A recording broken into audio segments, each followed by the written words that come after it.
Alright friends, welcome back to another episode of Generation Tech. My name is Alan. Today we're going to be continuing our series on top pilots in Star Wars. We've already covered the original and sequel trilogy, and now we're moving on to the prequel trilogy.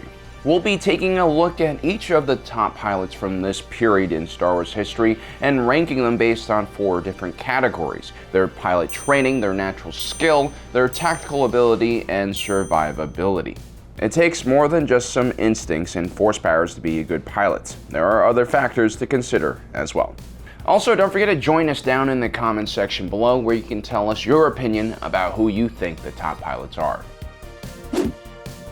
Jedi Master Sassy Tin might look like a goat bastard reject from the deepest layers of hell, where Adolf is getting pineapples shoved up his rectum on the reg. But don't tell Master Tin I said that, because I am terrified of him. He is a bona fide badass. Now, in our previous video, we generally have given pilots with military experience a big bonus in the training column. As good as some self-taught pilots are, without enough structure and experience guiding your training, there's usually something missing.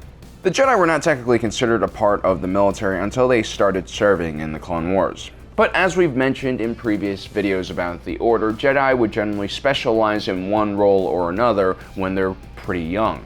A Jedi who proves to be exceptionally talented behind the control sticks of a fighter can become a Jedi Ace and eventually join the ranks of the Jedi Starfighter Corps, which is not surprisingly also one of the best starfighter corps in the entire galaxy. Sassy Tin would follow the path of the Jedi Guardian and eventually become an ace pilot within the Starfighter Corps.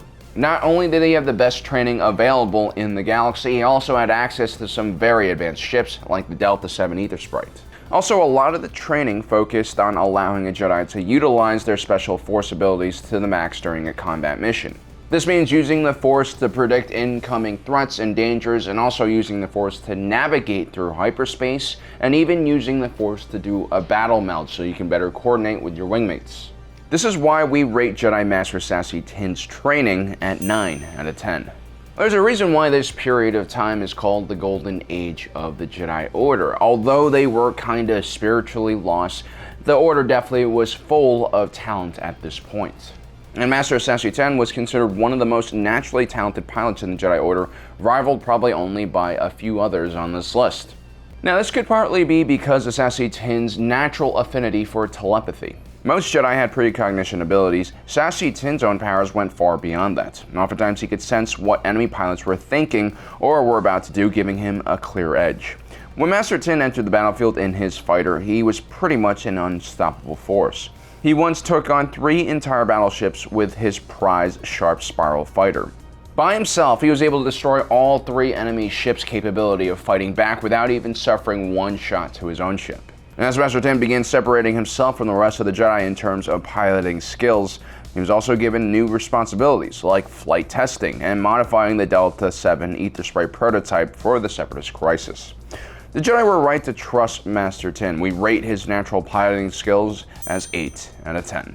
His extraordinary force abilities and telepathy are what separate him from the other Jedi Masters. As the Clone Wars grew in size and importance, Master Tin drew from his decades of combat experience, ranging back to the Stark Hyperspace Wars and Inchori Uprising. His successful modification of the Delta 7 Ether Sprite for the Jedi Starfighter Corps meant that the Jedi Order now trusted him to take care of their entire starfighter fleet. He would also be one of the first individuals to obtain the ETA-2 Actis class interceptor, and also test that craft for space worthiness.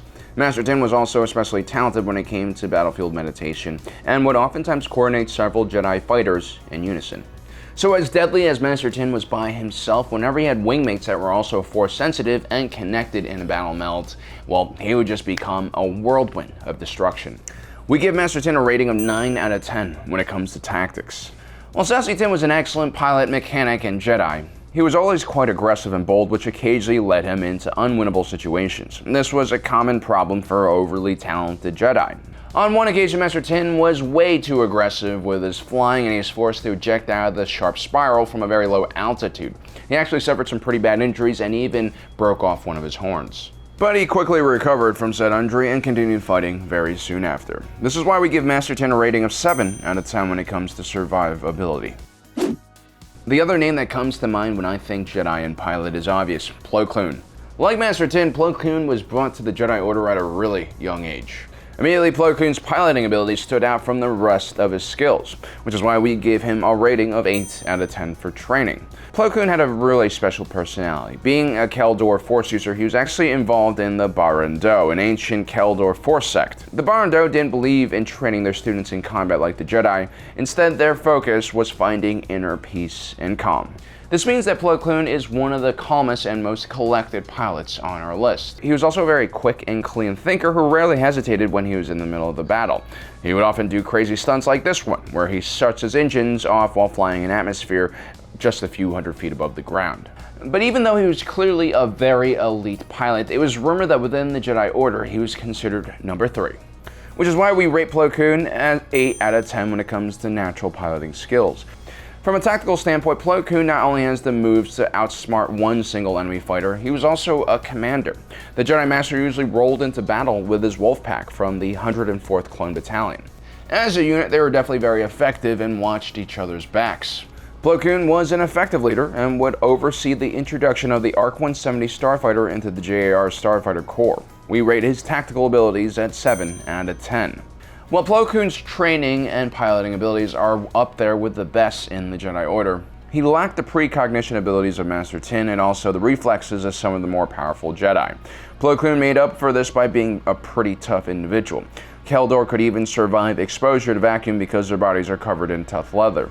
Ultimately, Plo Koon, as skilled and talented as he was, never saw his wingmates aiming towards him while he was leading sorties over Caden and Modia, which is why we rate his survivability at 7 out of 10. Everyone knew that the Chosen One had to be on this list, and we choose to represent Anakin as Anakin and not as Darth Vader, because we believe that Anakin was at the peak of his piloting abilities towards the end of the Clone Wars. Although Anakin joined the Jedi Temple late, he wasn't too late to miss out on pilot training, which usually didn't start until younglings were a bit older. Not that it mattered at all for Anakin, because he was already a proven fighter pilot and also a professional pod racer. Even so, Anakin was the type of individual who could struggle when given instruction. He was pretty impatient and sure of his own abilities.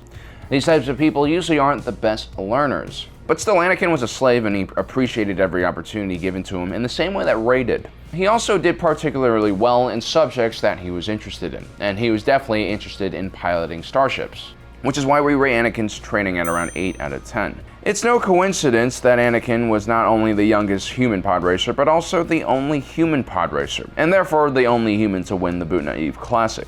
You see, humans on this larger scale of sentient life in the Star Wars galaxy mostly had slower reaction times, making them unable to survive this very crazy sport.